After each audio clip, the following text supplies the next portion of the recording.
Front and Center. Front and Center. A focus on important and significant developments affecting the lives of Filipinos, not only in the Philippines, but also those living and working around the world.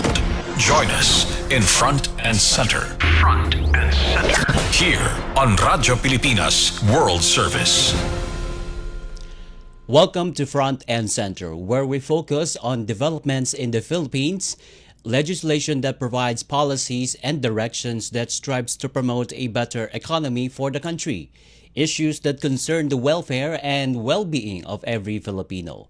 All of these and more will be Front and Center.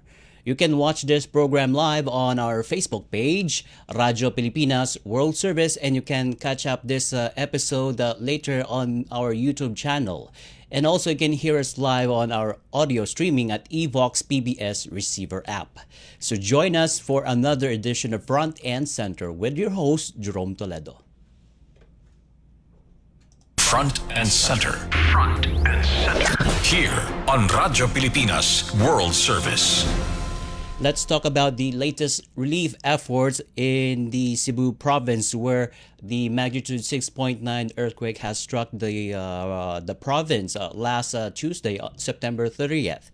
And the Department of Public Works and Highways, or DPWH, announced that the two tent cities have been initially established in northern part of Cebu province.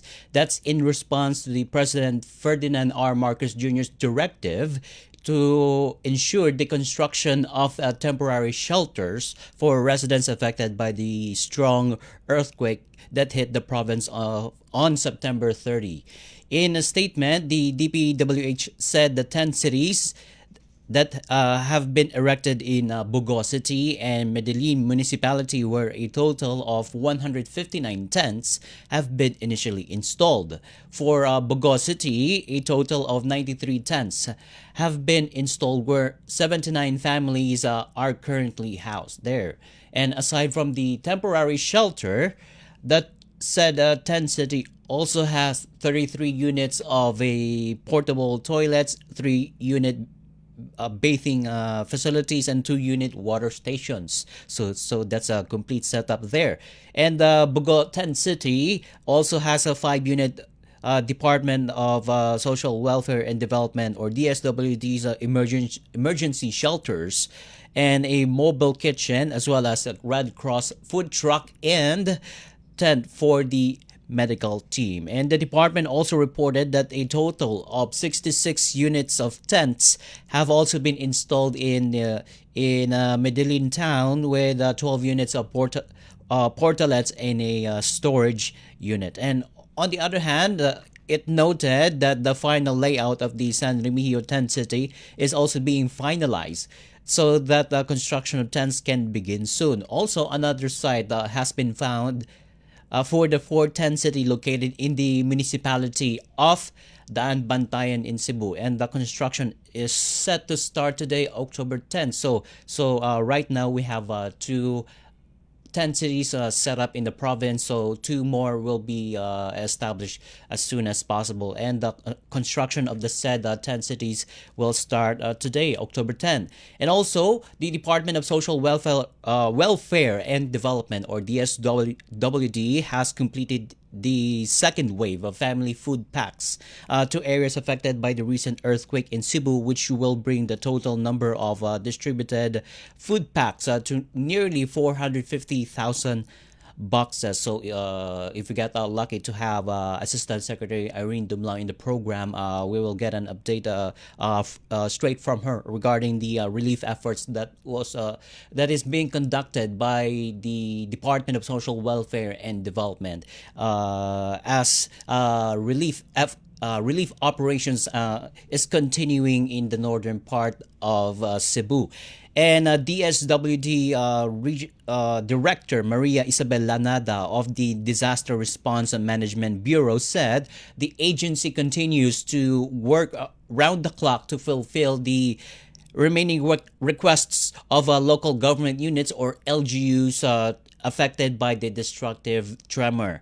And Director Lanada added that response operations are continuous and it will continue until it completed its relief operations, and it completes its remaining balance for areas under the field office in Central Visayas. And at the latest, she said that DSWD only needs to deliver about 43,000 food packs to complete the second wave target. And that operation is ahead of schedule from the earlier target completion date that was set for this Saturday. So the relief operation is has been completed earlier than its scheduled date, and in the aftermath of the September 30 earthquake, LGUs from 11 towns and city in Cebu requested 225,000 boxes of family food packs from the Social Welfare Department.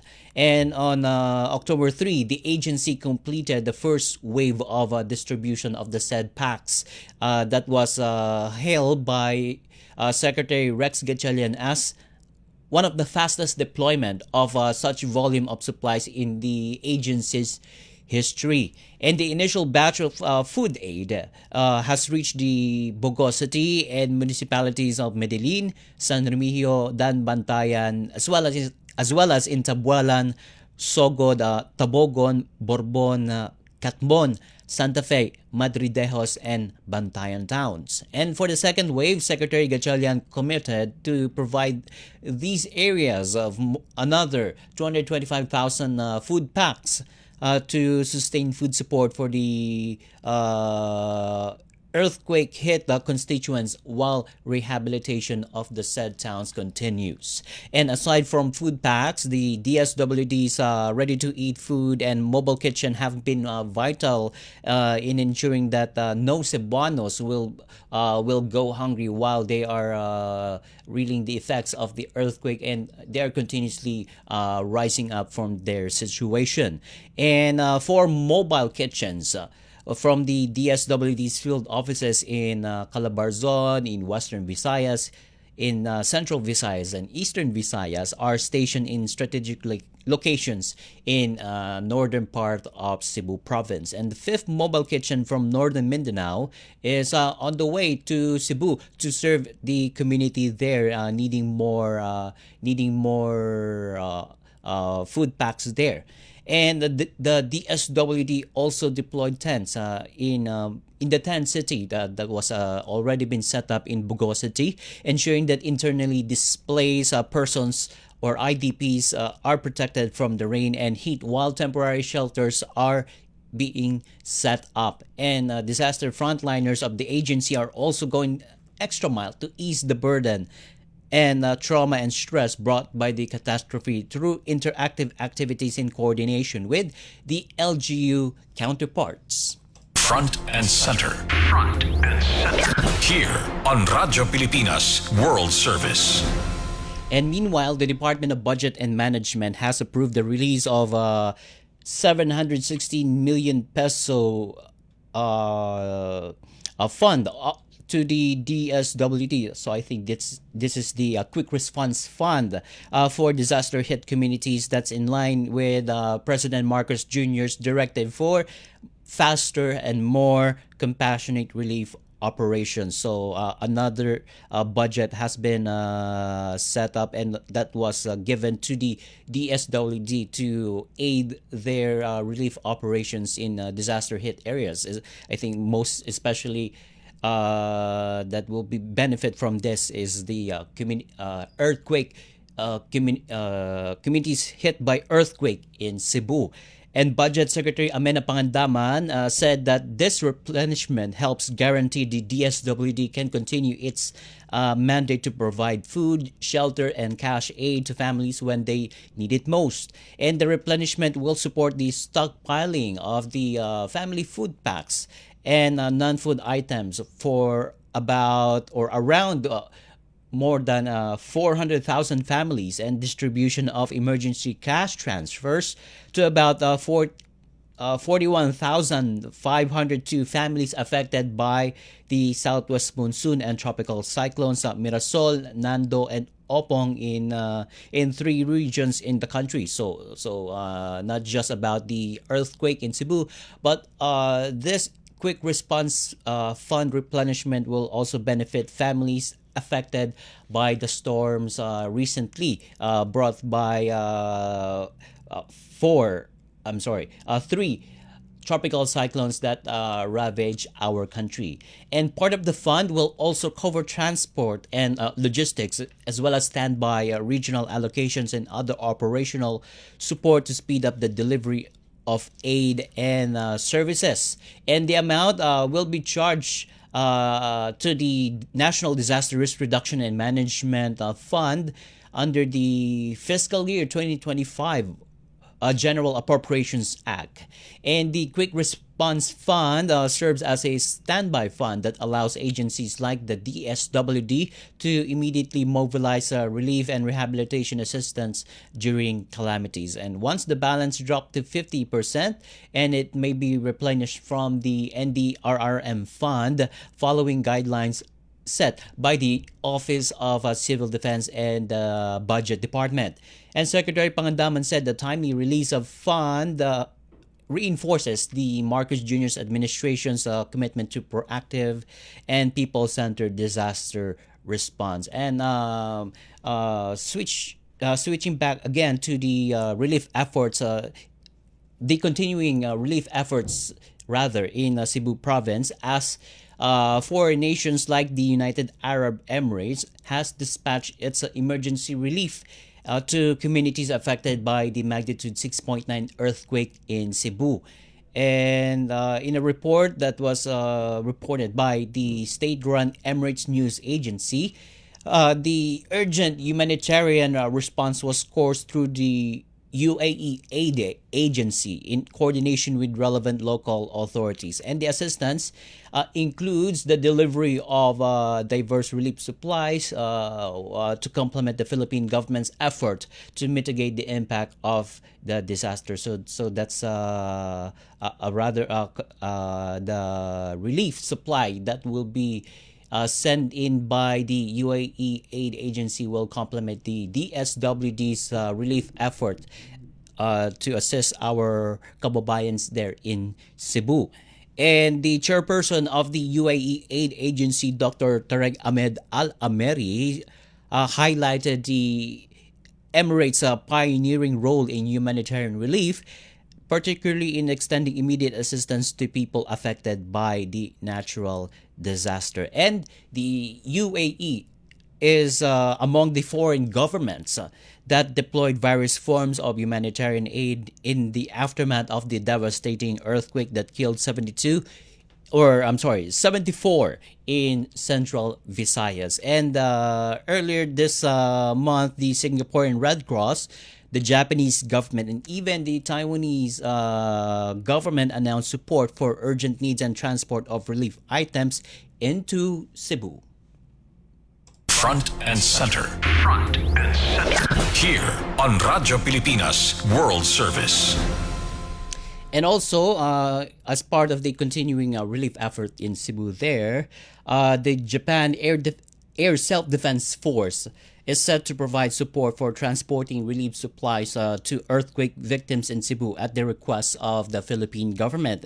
And that's one of the first activities to be conducted by Japan under the newly ratified reciprocal access agreement that was agreed upon by the Philippine government and the Japanese government. And the Japanese embassy in Manila announced that the RAA had been applied to the bilateral humanitarian assistance and disaster relief, or HADR exercise, Doshin Bayanihan, between the Japan Air Self-Defense Force and the Philippine Air Force that was conducted in the country on October 7.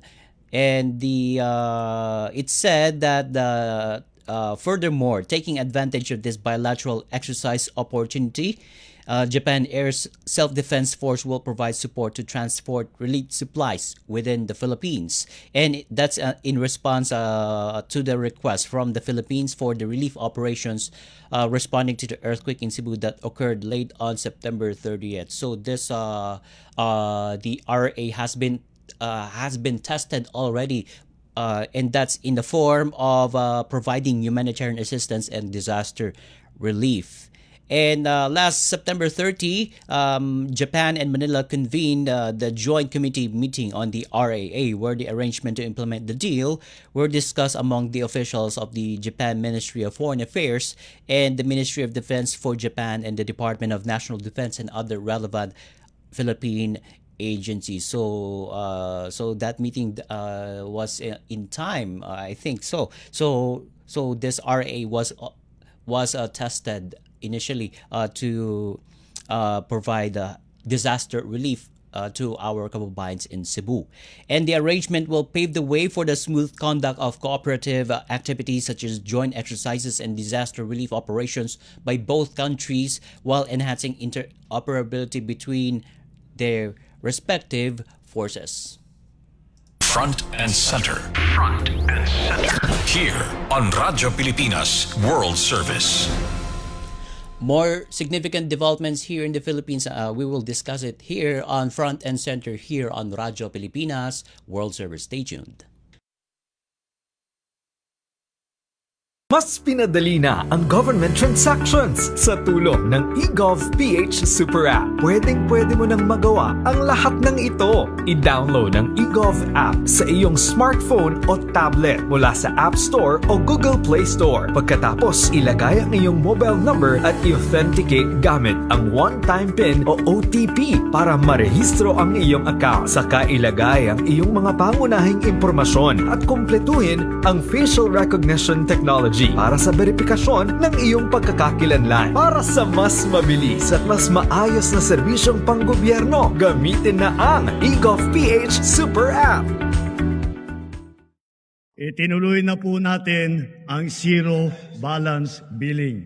Libre po. Ibig sabihin, ang serbisyo sa basic accommodation sa ating mga DOH na ospital, wala nang babayaran ang pasyente. Po, ang dami pong challenge, hindi po namin alam kung saan namin kukunin, ganon, nag-iisip kung paano namin mababayaran. Siyempre po, masaya, super saya po dahil na zero billing po kami. Opo, malaking ano po talaga, malaking tulong po. Mabilis lang din po. Bayad na ang bill ninyo. Uulitin ko, wala nang kailangan bayaran ng pasyente basta sa DOH Hospital dahil bayad na po ang bill ninyo. Naiyak ako kasi sobrang saya. Maraming salamat po, Mr. President Bongbong Marcos Jr. Hindi kami nagkamali ng taong ihinalal.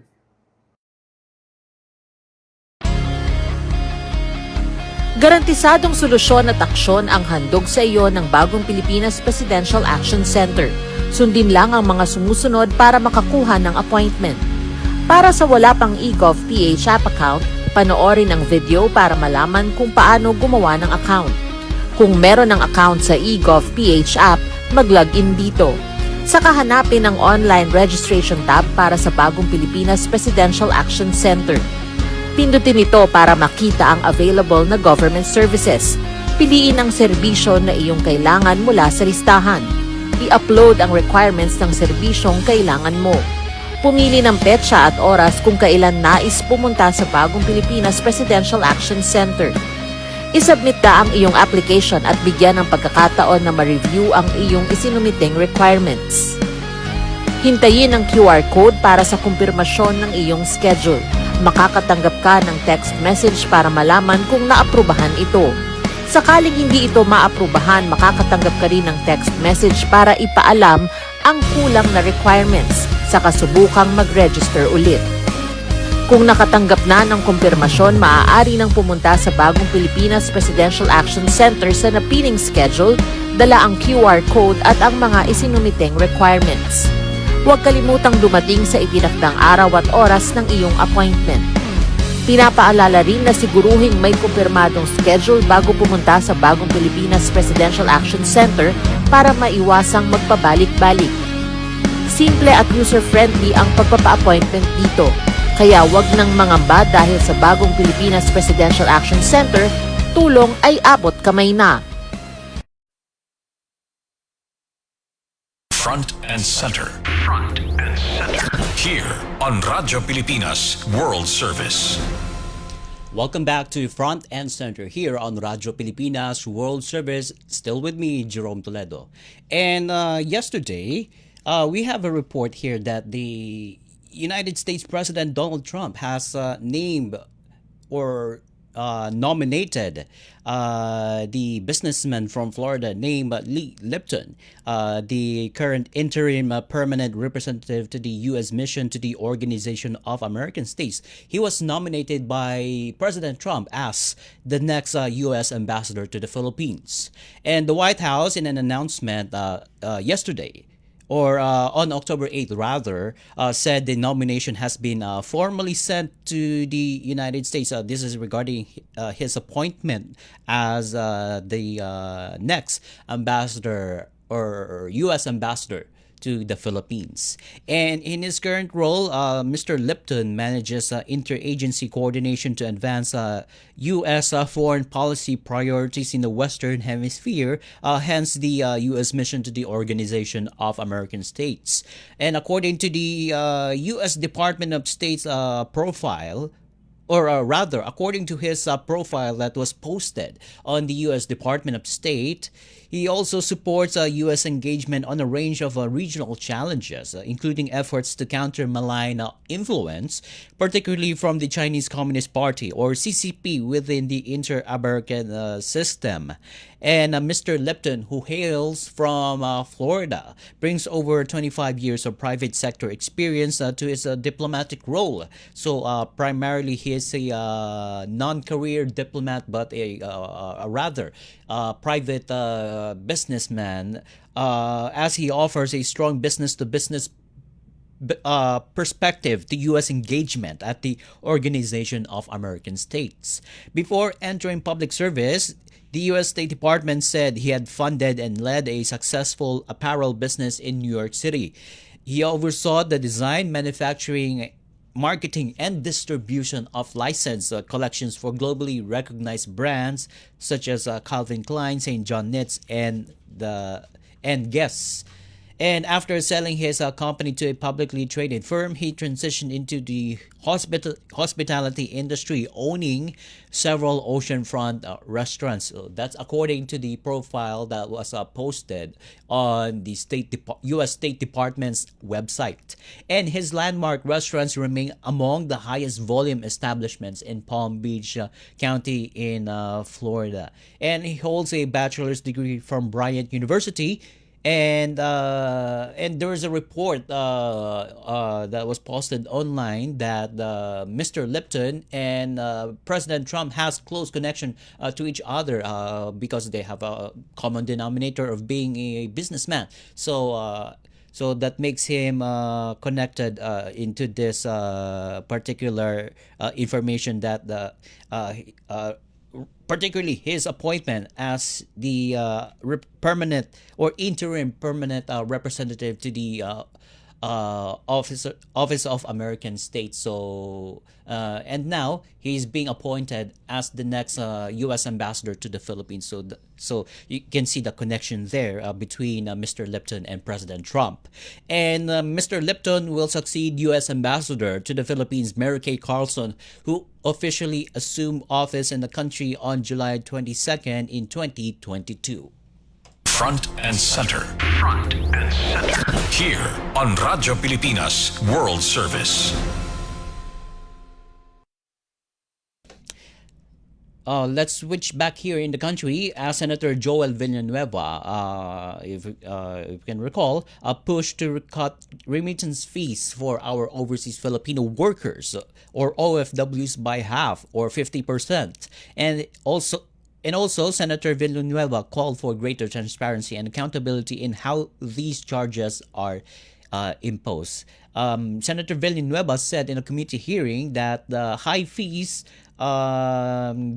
diminish the value of our modern day heroes, the OFW particularly, as the high fees diminish the value of our OFW's money and reduce effectively its ability to provide a better means of living for their respective families left behind here in the country. And Senator Villanueva said that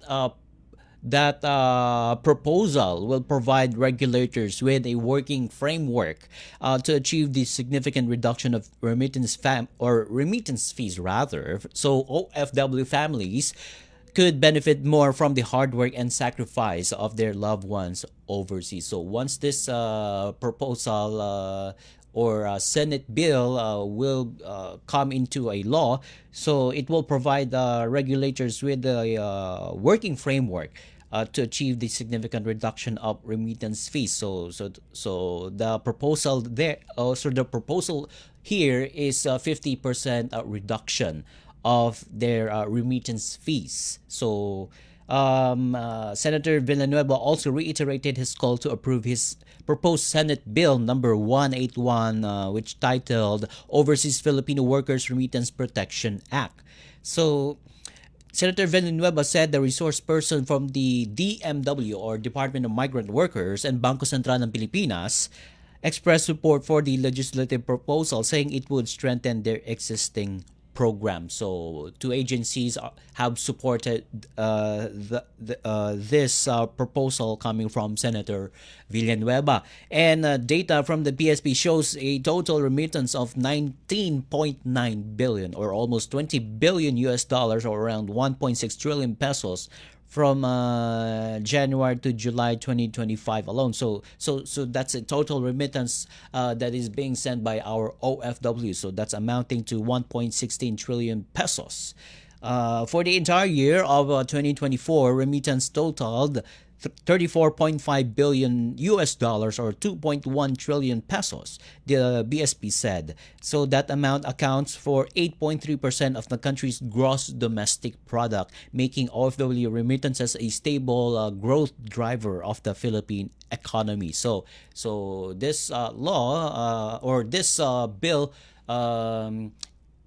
supports the our OFWs. Imagine the remittances that is being sent by our fellow Filipino migrant workers abroad. So that's a lot. So it contributes 8.3% of our gross domestic product. So the support of the government is just like that. So as to the cost of sending remittances globally, the average for small amounts is about 6.49% of the amount sent. And aside from the reduction in remittance charges and the mandatory disclosures on its structure, the bill proposed by Senator Villanueva prohibits BSP supervised institutions from raising current levels of remittance fees without prior consultation with the BSP, DMW, and the Department of Finance. Front and center. Front and center. Here on Radyo Pilipinas World Service. And with that development from the Senate, we now conclude this edition of Front and Center here on Radyo Pilipinas World Service. Together with our technical team headed by Mr. Milo Janela and Hiro Lucero, this is your host, Jerome Toledo. Until next time, mabuhay. You have just heard and watched Front and Center. Front and Center. Join us again for another edition here on Radyo Pilipinas World Service. Front and Center.